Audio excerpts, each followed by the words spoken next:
এটা প্ৰশ্ন আহিছে, বাইদেউ এগৰাকী মহিলাৰ লগত কিমান দিন পিছে পিছে যৌন মিলন কৰিব লাগে তাইক কমপ্লিটলি সুখী কৰিবৰ কাৰণে বা সম্পূৰ্ণ তৃপ্তি দিবৰ কাৰণে কিমান দিন পিছে পিছে মিলন কৰা দৰকাৰ? চ' বন্ধুসকল, আজিৰ ভিডিঅ'টোত সেই কথাটো বিস্তাৰিতভাৱে আলোচনা কৰিম, গতিকে ভিডিঅ'টো শেষলৈকে চাই থাকিব। তাৰ আগত এটা কথা কৈ দিওঁ, আপুনি যদি যৌন সমস্যাৰ যিকোনো কথা মোৰ লগত পাৰ্চনেলিভাৱে পাতিব বিচাৰে বা তেনেকুৱা সমস্যাৰ সমাধান পাব বিচাৰে, তেনেহ'লে আপুনি মোৰ হোৱাটছআপত কণ্টেক্ট কৰি কথা পাতিব পাৰিব। কিন্তু এইটো এটা পেইড প্ৰক্ৰিয়া হ'ব, যাৰ ফলত ফিজ পে' কৰি কথা পাতিব লাগিব। এতিয়া আহোঁ মূল আলোচনিক বিষয়লৈ। মূল আলোচনিক বিষয়টো হ'ল যে এগৰাকী মহিলাৰ কিমান দিন পিছে পিছে মিলন কৰিব লাগে। চাওক, এইটো ডিপেণ্ড কৰে বডিৰ কিছুমান হৰমনৰ ওপৰত। পুৰুষ আৰু মহিলা উভয়ৰ বডিত দুটা যৌন উত্তেজক হৰমন আছে, যিবোৰে যৌন উত্তেজনা কণ্ট্ৰল কৰে। আৰু সেই হৰমনটোৰ পৰিমাণ যদি পৰ্যাপ্ত পৰিমাণে দেহত হয়, তেনেহ'লে তেখেতসকলৰ এভাৰেজ পৰিমাণে মিলন কৰিবৰ মন যাব, যিটো নেচাৰেলি 2-3 দিনত এবাৰ মহিলাৰ মন চায়।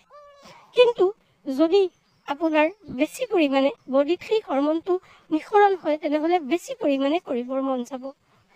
কিন্তু যদি কম পৰিমাণে সেই হৰমনটো নিঃসৰণ হয়, তেনে ক্ষেত্ৰত বহুত কম পৰিমাণে মন যাব বা মন নাযাবও পাৰে।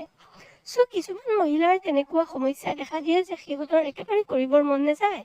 সেইসকলৰ সেই যিটো যৌন উত্তেজক হৰমন, সেইটো হৰমনৰ পৰিমাণ বহুত কম থাকে, যিটো ইষ্ট্ৰজেন বুলি কোৱা হয়। আৰু কিছুমান মহিলা বহুত বেছি এক্টিভ হৈ থাকে কৰিবৰ কাৰণে, সেইসকলৰ বডিত সেই হৰমনটোৰ মাত্ৰা বেছি থাকে। আন কিছুমানৰ বডিত সেই হৰমনটোৰ মাত্ৰা সীমিত থাকে, সেইকাৰণে তেখেতসকলৰ কৰাৰ মন সীমিত থাকে। এতিয়া কথাটো হ'ল, পুৰুষসকলৰ বডিত একেই সমান, কিন্তু পুৰুষ আৰু মহিলাৰ উভয়ৰ বডিত সেই হৰমনটো বেলেগ বেলেগ হৰমন ৰেছপনচিবল হয়, বেলেগ পুৰুষ আৰু মহিলাৰ ক্ষেত্ৰত। মহিলাৰ ক্ষেত্ৰত এইটো ইষ্ট্ৰজেন আৰু পুৰুষৰ ক্ষেত্ৰত এইটো টেষ্টষ্টেৰন।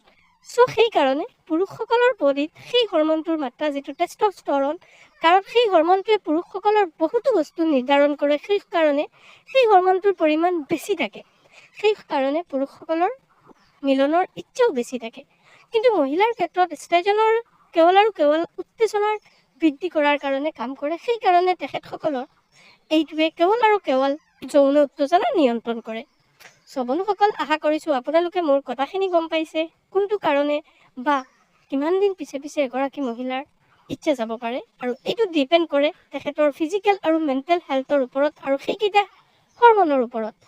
এতিয়া কথাটো হ'ল, যদি আপুনি মোৰ লগত পাৰ্চনেলিভাৱে কথা পাতিব বিচাৰে, তেনেহ'লে আপুনি মোৰ হোৱাটছআপত কণ্টেক্ট কৰি কথা পাতিব। আপুনি ইয়াত ট্ৰিটমেণ্ট পাব, আপুনি ইয়াত যিকোনো সমস্যাৰ বিষয়ে ডিছকাশ্যন কৰিব পাৰিব। আৰু যদি ভিডিঅ'টো ভাল লাগিছে, পেজটো ফ'ল' কৰিব, ইউটিউবত চালে চেনেলটো ছাবস্ক্ৰাইব কৰিব, কাৰণ এনেকুৱা ইণ্টাৰেষ্টিং